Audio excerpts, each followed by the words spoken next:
They found the birth record in a warped wooden drawer inside the Tattnall County Courthouse, covered in dust and mildew.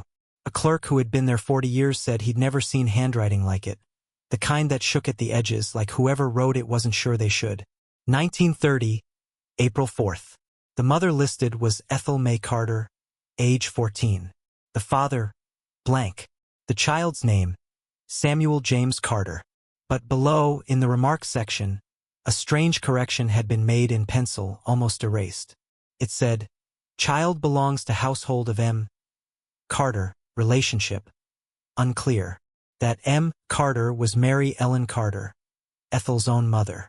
And if you follow the threads of that family, if you listen to the whispers that move like rot under the pine trees of rural Georgia, you start to see why the state didn't want this story told. Because Ethel didn't just give birth to her mother's grandson. She gave birth to her mother's brother. The story begins in the shadows of the Depression. The Carters lived on a patch of farmland outside Reidsville, a place where people still spoke in hushed tones about family bloodlines and curses. Their house was built from rough-cut pine, one room added at a time, like a wound that wouldn't heal. Mary Ellen had 5 children.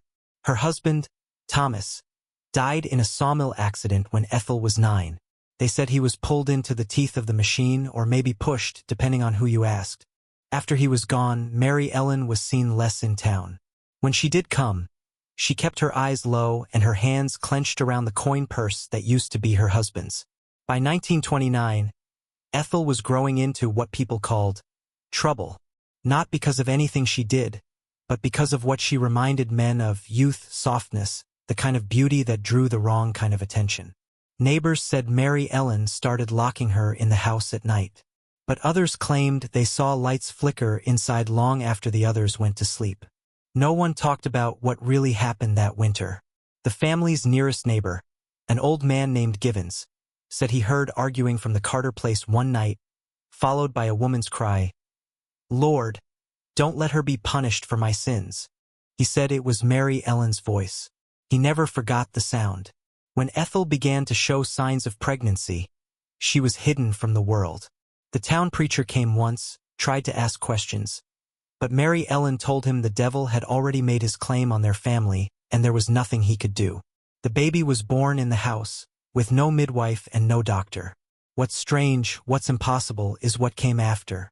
When the birth record was filed, Mary Ellen declared herself the child's mother, not grandmother.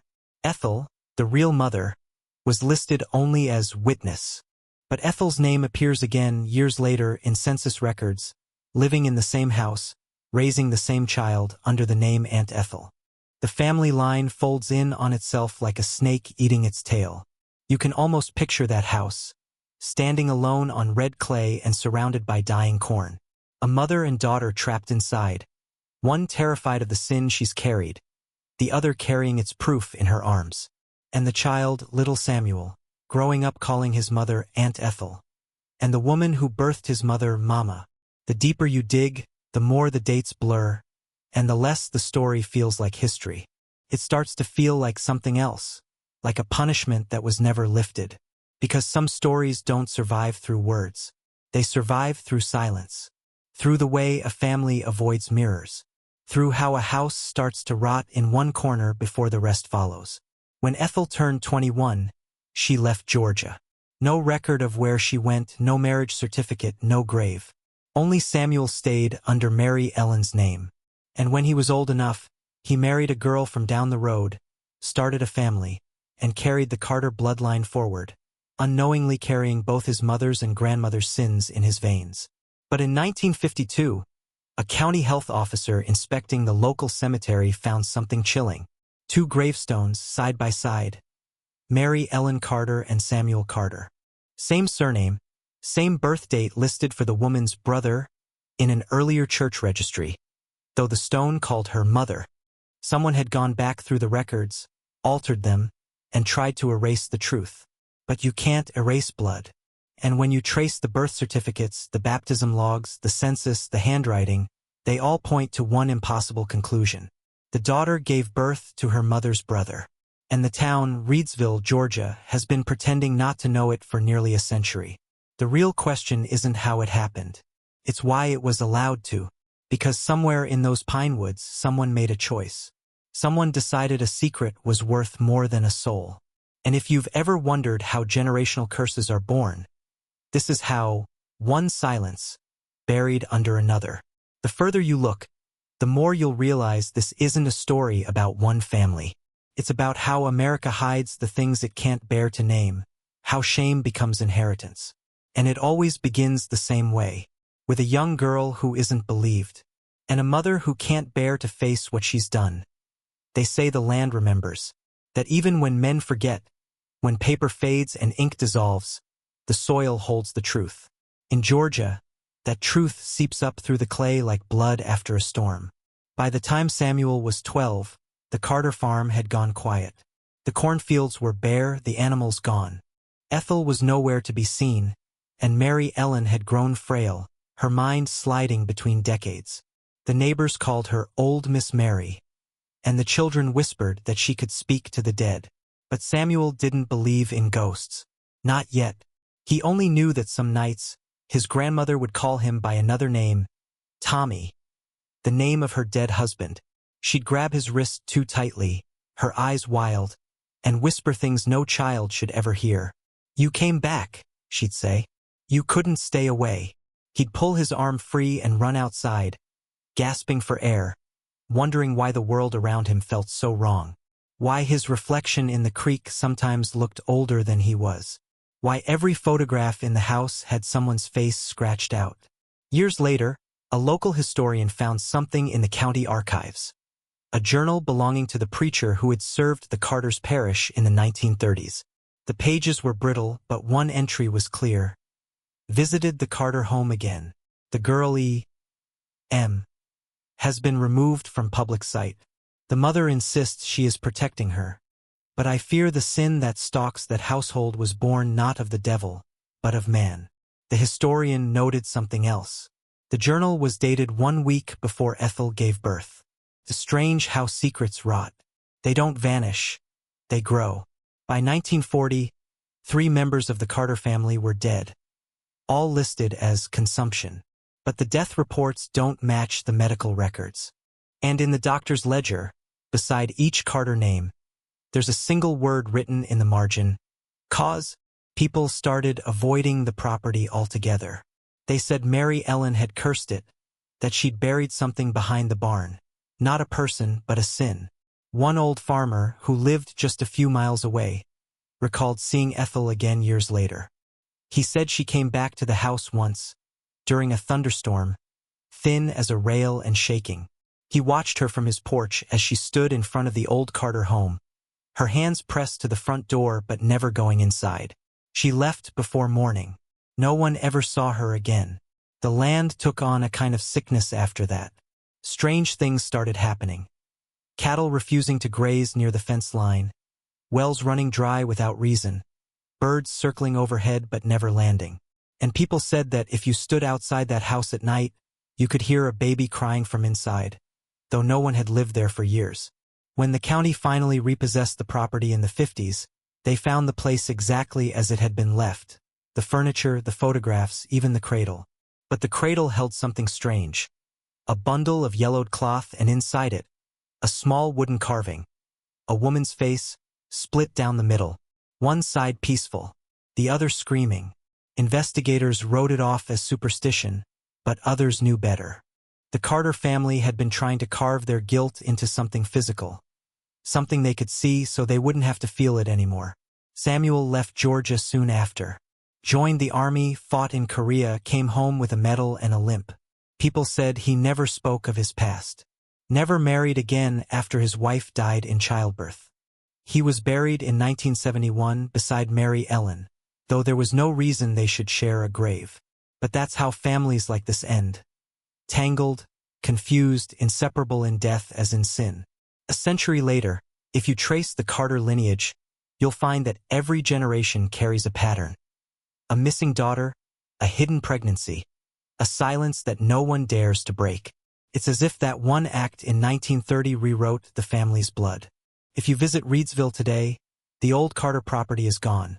The county burned it down after teenagers started sneaking out there, claiming to hear whispers. But locals still say that sometimes, when the fog settles low and the cicadas fall silent, you can hear a woman's voice on the wind. It doesn't call for help. It asks a question. Which one of us was the mother? It's a question with no answer. Because in families like this, the roles dissolve. The mother becomes the daughter becomes the mother, and shame becomes the only inheritance that never fades. And maybe that's the real horror here. Not the sin itself, but how ordinary it became. How the neighbors looked away. How the preacher wrote a few lines in a journal and then moved on. How the county clerk marked the wrong name, and in doing so rewrote reality. Because when history looks away, evil becomes heritage. If you're still watching, you're already braver than most. Tell us in the comments, what would you have done if this was your bloodline? Would you hide the truth to protect your family? Or let it destroy everything to set it free? There's still one piece missing. The one thing that ties the Carter's curse together. The reason this story was almost erased from Georgia's history books. It's not what happened in that house that haunts the town. It's who knew, and why they made sure no one ever found out. In 1978, a courthouse fire in Reidsville destroyed most of the old county birth and death records. The official report blamed faulty wiring. But locals who remember that night say the fire started in one place, the basement archive where the Carter family files were kept. By morning, the building was gone, and with it, almost every trace of the Carters' existence. Almost, because one page survived.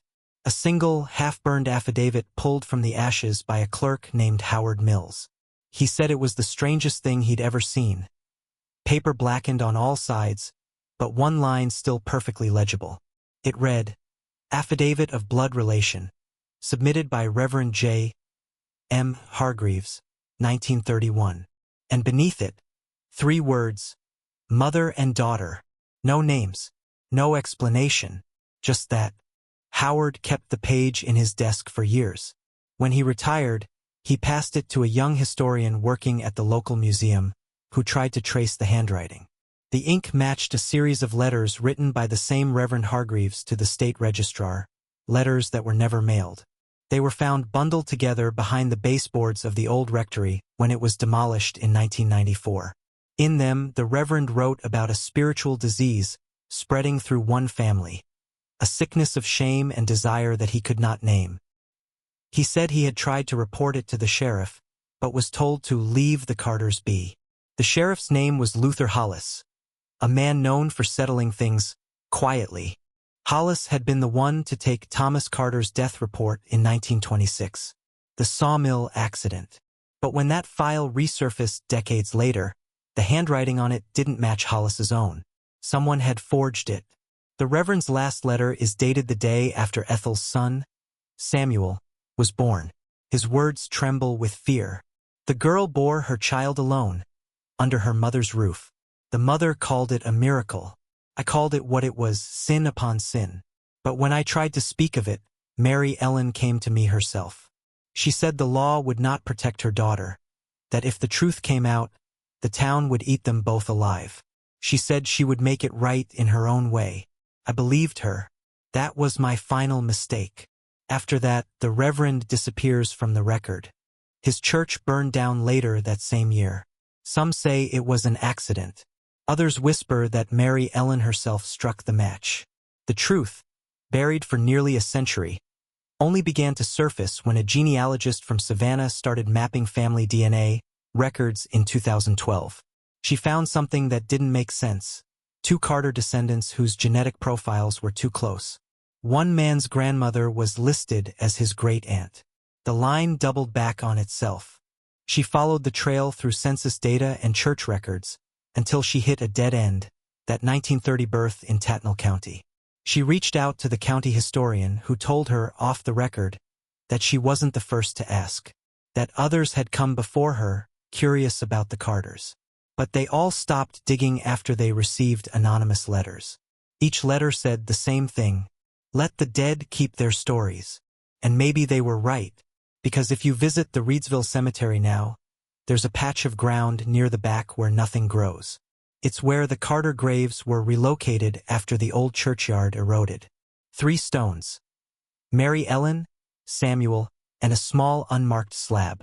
Locals call it the mother's brother's corner. No one tends it. No one leaves flowers. But people still see lights there at night. Blue, flickering like lanterns swaying in the dark. Some say it's just swamp gas. Others say it's the Carters, still circling each other in death, unable to break the cycle that bound them in life. And if you stand there long enough, you might hear it, the faint sound of a woman humming a lullaby. The same one Mary Ellen used to sing to Ethel, and Ethel to Samuel. A lullaby about a river that forgets its name. That's the final piece of the story, not what was done, but what it became. The Carter story isn't just a family tragedy. It's a mirror. It shows what happens when shame becomes law, when women's voices are buried to protect a name, a reputation, a man's legacy. When silence becomes the inheritance passed down from mother to daughter, generation after generation. Somewhere in the American South, there are still families living under names that were never theirs, bloodlines rewritten by fear, held together by lies. And every so often, one of those lies starts to crack. A document resurfaces. A DNA test comes back wrong. A name appears where it shouldn't, and the past opens its eyes again. If you ever find yourself in Reidsville, Georgia, follow the road east until the pines thin out and the air smells like iron and rain. You'll come to a clearing where nothing grows. That's where the Carter house once stood. The locals will tell you there's nothing there anymore. But if you listen closely, you might hear someone whisper, "It wasn't her fault." And if you do, don't answer. Because some stories aren't meant to be spoken. They're meant to be remembered. And once you've heard them, you carry them. Like blood, like guilt, like family. Forever.